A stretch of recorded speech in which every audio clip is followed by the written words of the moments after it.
ഇത് ഞങ്ങളുടെ മുത്തശ്ശി ആവേശാനന്ദ. ഇത് മുത്തശ്ശിയുടെ ചെറുമകൻ, ഞങ്ങളുടെ അമ്മാവൻ രാമവർമ്മ തമ്പുരാൻ. ഇത് അദ്ദേഹത്തിന്റെ സഹോദരികൾ, അത് അവരുടെ മക്കൾ, അത് പണിക്കരമ്മാവൻ, അത് മുത്തശ്ശിയുടെ മരുമകൻ. എനിക്ക് 6 മക്കളായിരുന്നു, 3 ആണും 3 പെണ്ണും. പക്ഷെ ആ മക്കളൊക്കെ മരിച്ചു. എല്ലാം ദുർമരണങ്ങളായിരുന്നു. വിവരങ്ങളൊക്കെ ഞാൻ പറഞ്ഞിട്ടുണ്ട്. ഓ നന്നായി. ഇവിടെ ജനിക്കുന്ന പെൺകുട്ടികൾക്ക് മാത്രമേ വിവാഹം വിധിച്ചിട്ടുള്ളൂ. ഞാനും അങ്ങയെപ്പോലെ ശുദ്ധ ബ്രഹ്മചാരിയാ. താടിയില്ലാന്നേ ഉള്ളൂ. എവിടെയാണാവോ സ്വദേശം? ഭഗവതി ഊമയാണല്ലേ? സ്വാമി മൗനവ്രതത്തിലാ. ഈശ്വര, അത്ര ജ്ഞാനിയാ? അങ്ങനെ ഉള്ളവരെ മൗനവ്രതം ആചരിക്കൂ. വ്യക്തമായില്ല സ്വാമി അവിടുന്ന്. ഓ മനസ്സിലായി മനസ്സിലായി. എന്താ? അധികം വൈകാതെ ഈ കോലോത്ത ശാപം തീരുവെന്ന്, ഇവിടത്തെ പുരുഷന്മാർക്ക് മംഗല്യ സൗഭാഗ്യം കൈവരുമെന്ന്. ഈശ്വരോ രക്ഷതു. അങ്ങനെ ഒരു സമയം ഉണ്ടായിട്ട് വേണം എനിക്ക് മനസമാധാനായിട്ട് ഒന്ന് കണ്ണടയ്ക്കാൻ. അങ്ങ് കുറച്ചു കാലെങ്കിലും ഇവിടെ കഴിയുന്നത് ഞങ്ങൾക്കൊരു സുഹൃതമായിരിക്കും. ധൃതി പിടിച്ച് പോണോന്ന് കൽപ്പിക്കരുത്. ഹിമാലയത്തിലെ മഞ്ഞുരുകൾ നിന്നിട്ട് ഇനി സ്വാമി കേരളം വിടും. എന്താ എന്താ പറഞ്ഞേ? ഒന്നും മനസ്സിലായില്ല. പിന്നെ നീ എന്തിനാ ചിരിച്ചേ? ഒന്നും മനസ്സിലാവാത്തോണ്ട് ചിരിച്ചതാണ്. എന്നാലേ എനിക്ക് മനസ്സിലായി. സ്വാമികൾ പറഞ്ഞത് അമ്മാവന് വ്രതശുദ്ധിയില്ല, മനസ്സിൽ കളങ്കമുണ്ട്, അതുകൊണ്ട് ഈ ചാവടിയിലേക്ക് വരാൻ പാടില്ല അല്ലേ സ്വാമി? എന്താ രാമ ഞാൻ ഈ കേക്കണേ?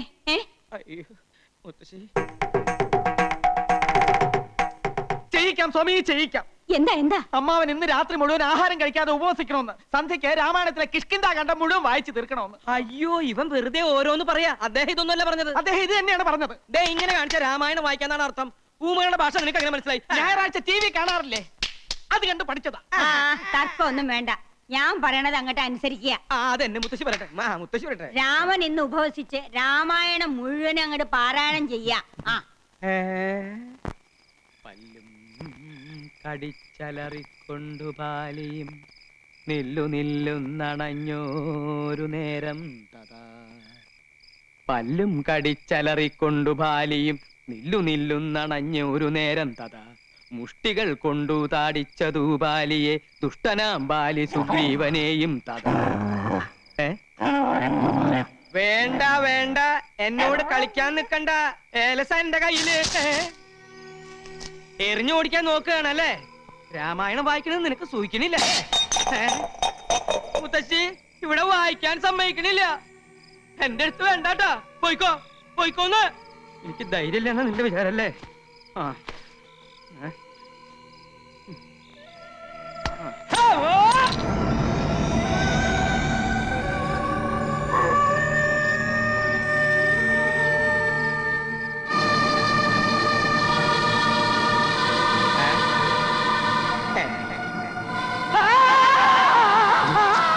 അയ്യേ, ഇത് ഞാനാണ് മാവ.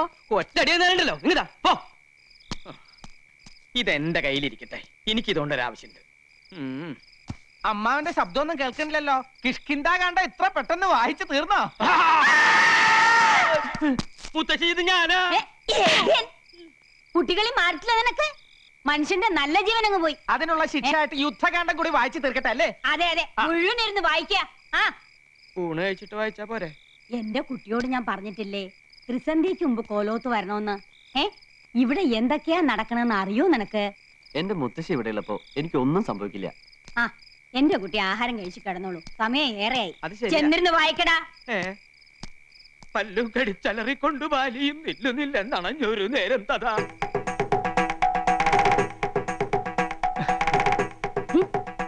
പരിഭവിക്കാതെ സ്വാമികളെ, ഈ പാലങ്ങോട്ട് കുടിക്ക്.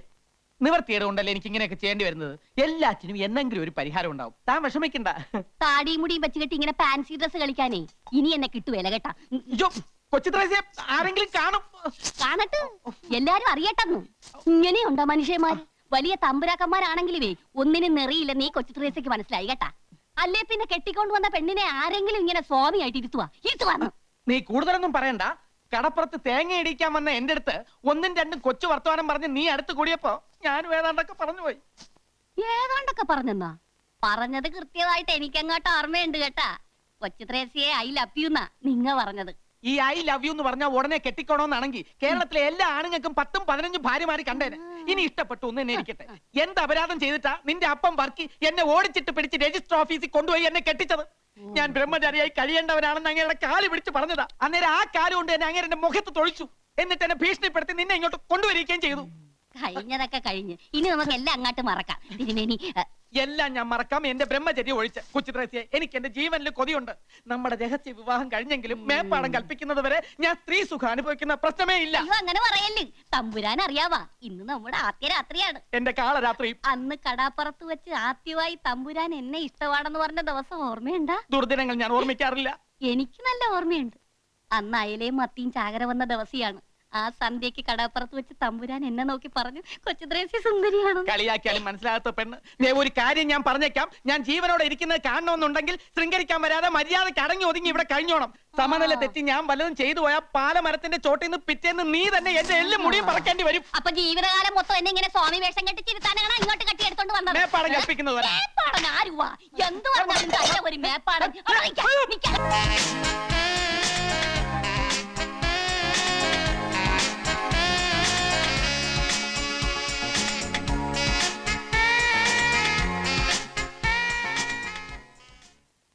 ആ രൂപം കണ്ണീന്ന് അങ്ങോട്ട് മായണില്ല. വല്ലാതെ മനസ്സിലേക്ക് തറഞ്ഞു കയറിയ പോലെ. ആ അങ്ങനെ വരട്ടെ. ഈ അസുഖത്തിനെയാ പ്രേമം പ്രേമം എന്ന് പറയുന്നത്. എടാ ബ്രഹ്മചാരി, നീ ഇങ്ങനെ സ്വപ്നം കണ്ടു കിടന്നിട്ട് വല്ല കാര്യമുണ്ടോ? ഈ പെണ്ണും പിടക്കോഴി എന്നൊക്കെ പറഞ്ഞ ബ്രഹ്മചാരികൾക്ക് പറഞ്ഞിട്ടില്ല. ജീവിതകാലം മുഴുവൻ ബ്രഹ്മചാരിയെ കഴിഞ്ഞോളാമെന്ന് ഞാൻ ആർക്കും വാക്കൊന്നും കൊടുത്തിട്ടില്ല. അങ്ങനെ ഉയരട്ടെ കാമുകന്റെ കരുത്താർന്ന ശബ്ദം. അതിരിക്കട്ടെ, ഈ കക്ഷി എവിടെയുള്ളതാ? ഏതാ എവിടുന്ന ഒന്നും ചോദിക്കാൻ പറ്റില്ല. എവിടുന്നോ വന്ന് എവിടേക്കോ മറിഞ്ഞുപോയ സുഖകരമായ ഒരു സ്വപ്നം. പ്രേമ അസ്ഥിക്ക് എന്നെ പിടിച്ചിട്ടുണ്ട്. കവിത പറഞ്ഞിട്ടില്ലേ? മനസ്സ് തുറന്ന് എന്തെങ്കിലും പറയുമ്പോ നിനക്ക് തമാശ. പിന്നെയല്ല, ഒരു ദിവസം മുഴുവൻ നിന്റെ കൂടെ ഉണ്ടായിട്ടും ഊരും പേരും ചോദിക്കാൻ സമയം കിട്ടിയില്ല അത്രേ. പലതും ചോദിക്കണമെന്നുണ്ടായിരുന്നു, പക്ഷേ അതിനുള്ള അവസരം ഒത്തുന്നില്ല. പേര് മായെന്നാണെന്ന് തോന്നുന്നു. ഭാഗ്യം, അതിപ്പോഴെങ്കിലും ഓർമ്മ വന്നല്ലോ. ഇനി കേരളത്തിൽ മൊത്തത്തിലുള്ള മായമാരുടെ ലിസ്റ്റ് എടുത്ത് അന്വേഷിച്ചാൽ കാര്യങ്ങൾ എളുപ്പമായി. നമ്മുടെ തോട്ടുവക്കത്തെ മേന്റമംഗൾ ഒരു മായുണ്ട്. ഇനി അതായിരിക്കോ?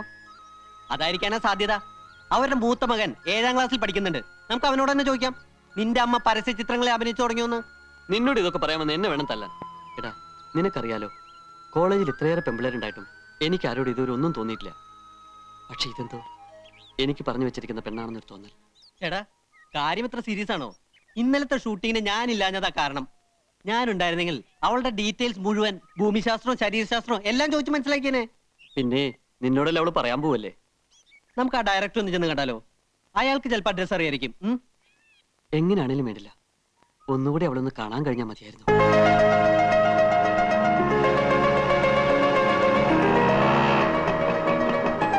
ഹായ് ഉണ്ണി.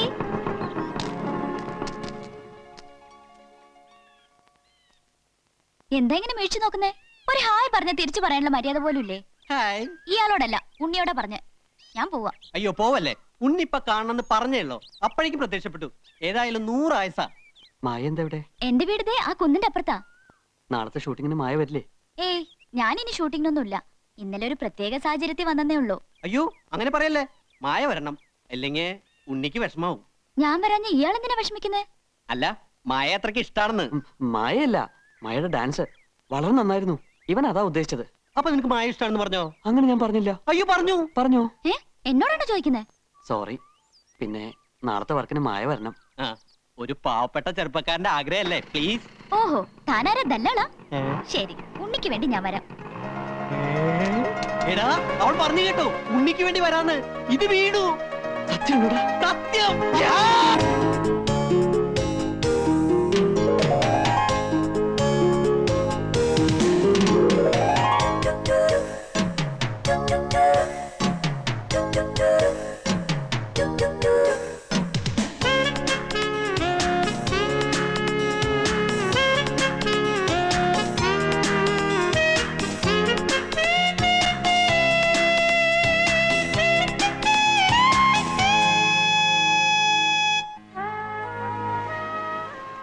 മായേ, നമ്മൾ എത്ര പെട്ടെന്ന് അടുത്തത്. വൈകിപ്പോയെന്ന എന്റെ സംശയം. ഞാനൊരു കാര്യം ചോദിച്ചോട്ടെ? എന്തേ?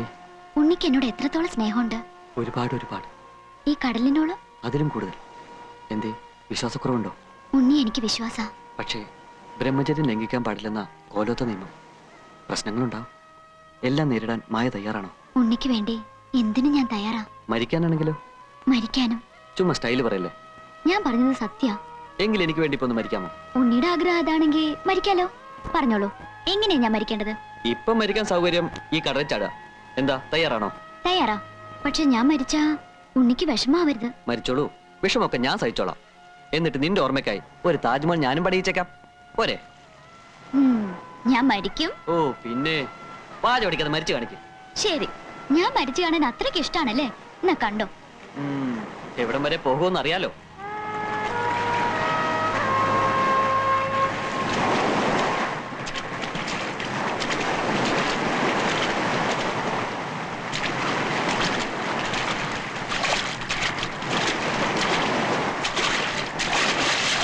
മായ വേണ്ടോ?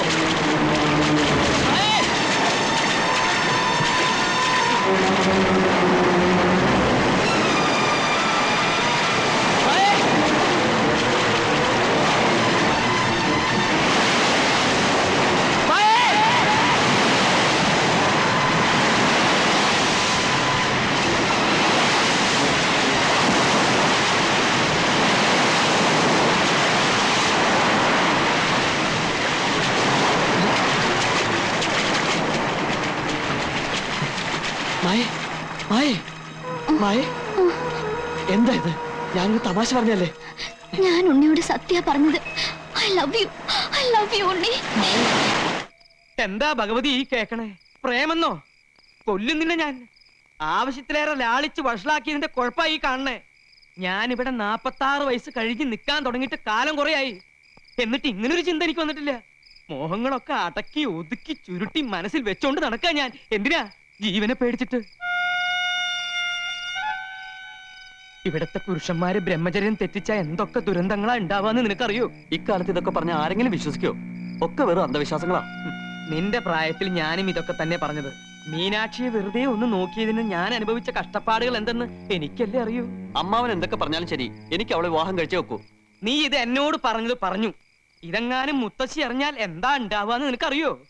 അതുകൊണ്ട് പ്രേമം വല്ലാതെ മൂത്ത് കഴിയുമ്പോ നല്ല തണുത്ത വെള്ളം തലയിലൊഴിച്ച് സഹസ്രനാമകീർത്തനവും ചൊല്ലി കമഴ്ന്ന് കിടന്ന് ഹരഹരോ ഹരഹര എന്നാണ് പറഞ്ഞാ മതി. ഇത് തന്നെയാണ് ഞാനും ചെയ്തിരുന്നത്. അമ്മാവും മുത്തശ്ശിയോട് ഒന്ന് പറഞ്ഞു നോക്കോ? നല്ല ശേലായി. ഈ നാട്ടിലെ മുഴുവൻ പുരുഷന്മാരെയും എങ്ങനെയാ ബ്രഹ്മചാരികളാക്കണ്ടേന്ന് ആലോചിക്കാൻ മുത്തശ്ശി. അതിന്റെ ഇടയിലാണ് വിവാഹം എന്ന് പറഞ്ഞ് നീ അങ്ങോട്ട് ചെല്ലണേ. കൊഴപ്പായി ദേവരുന്നു. ആർക്കായുടെ മംഗല്യം വേണ്ടത്? രാമോർമ്മയ്ക്കാണോടാ? എനിക്കല്ല. പോലോത്ത ആണുങ്ങളുടെ മൂത്തവൻ നീയല്ലേ? നീയൊക്കെ വേണ്ടെന്ന് വെച്ച മംഗല്യം പിന്നെ ഇവിടെ ആർക്കാ വേണ്ടത്? ഞാനായിട്ട് അത് പറയണില്ല. വേണ്ടപ്പെട്ട ആൾ ഇവിടെ ഉണ്ട്. ആരെ? ഉണ്ണിക്കുട്ടനോ? എന്താ നീ ഒന്നും മിണ്ടാത്ത? കുട്ടികളല്ലേ, ഈ പ്രായത്തിൽ ഉണ്ടാവണ ചെറിയൊരു മോഹം നമ്മുടെ ഉണ്ണിക്കുട്ടനും തോന്നി. പക്ഷേ കാര്യങ്ങളുടെ ഗൗരവം ഞാൻ പറഞ്ഞ് മനസ്സിലാക്കിയപ്പോ എല്ലാം തെറ്റായി എന്ന് തോന്നിയിട്ടുണ്ട്. തെറ്റു പറ്റിയതൊക്കെ ഇവിടെ ഉള്ളവർക്കാ.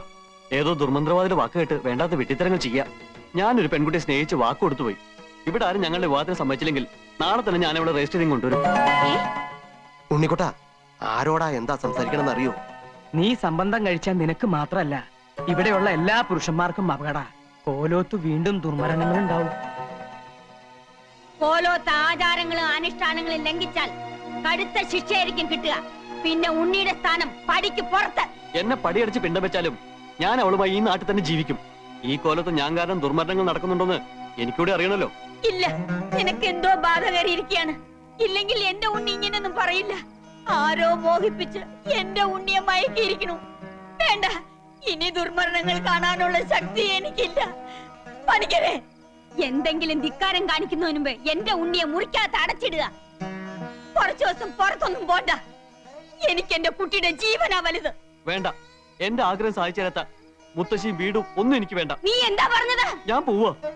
ഉണ്ണി, അവിടെ നിൽക്കാനാ പറഞ്ഞത്. ഉണ്ണി,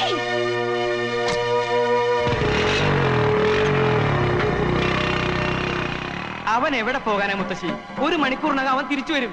വരണ്ട. ഈ ആഗ്രഹം മനസ്സിൽ വെച്ചോണ്ടിരിക്കുന്നവൻ ഇനി കോലോത്തേക്ക് വരണ്ട.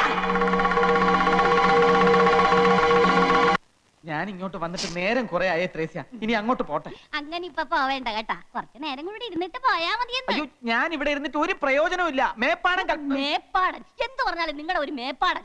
അയാളെ എന്റെ കയ്യിലോട്ടൊന്ന് കിട്ടട്ടും. അയ്യാക്കട ഒരു ദുർമന്ത്രവാദം. ആരാണ്ട് വരുന്നു. അങ്ങ് അകാലം അല്ല ത്രികാല ജ്ഞാനിയല്ലേ സ്വാമി? ശരണം ശരണം പൊന്നയ്യപ്പ സ്വാമി. അല്ലാതെ ശരണമില്ല സ്വാമി. ശരണം, രക്ഷിക്കണം. എന്റെ ഉണ്ണി ഈ കുടുംബത്തിന്റെ അന്തകനായി മാറാൻ പോണു. അവന് വിവാഹം കഴിക്കണമെന്ന് ഏതോ ഒരു പെണ്ണുമായി അവന് പ്രേമമാണെന്ന്. ഈ കുടുംബത്തിലെ പുരുഷന്മാർക്ക് ഈ ജന്മത്ത് സ്ത്രീ സുഖം പാടില്ലെന്ന് അറിയാലോ. എന്റെ മോന്റെ മനസ്സ് മാറ്റാൻ എന്തെങ്കിലും ഉപദേശിക്കണം. ഓ, ഒന്നും മനസ്സിലാവുന്നില്ല. മനസ്സ് മാറ്റിത്തരാൻ ശ്രമിക്കാമെന്ന് അദ്ദേഹം പറയുകയായിരുന്നു.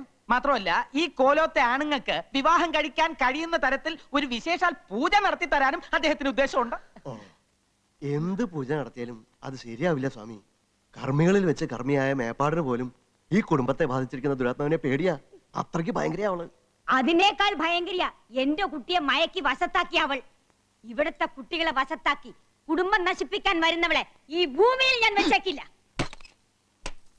മുത്തശ്ശി, ഉണ്ണിയേട്ടന്റെ ബൈക്ക് ആക്സിഡന്റ് ആയി. ഏട്ടനെ ഹോസ്പിറ്റലിൽ അഡ്മിറ്റ് ചെയ്യിക്കണമെന്ന് ഫോൺ വന്നു. എന്റെ ഉണ്ണി കേട്ടോ സ്വാമി, മനസ്സിലായിരുന്നത് തോന്നിയതേ ഉള്ളൂ, അപ്പൊ തന്നെ അപകടം വന്നു. എന്റെ ഈശ്വര, എന്റെ ഉണ്ണിക്കൊന്നും വരുത്തരുതേ. എന്റെ ഉണ്ണി ഈശോയെ, ഇത് എന്നാ പരീക്ഷ.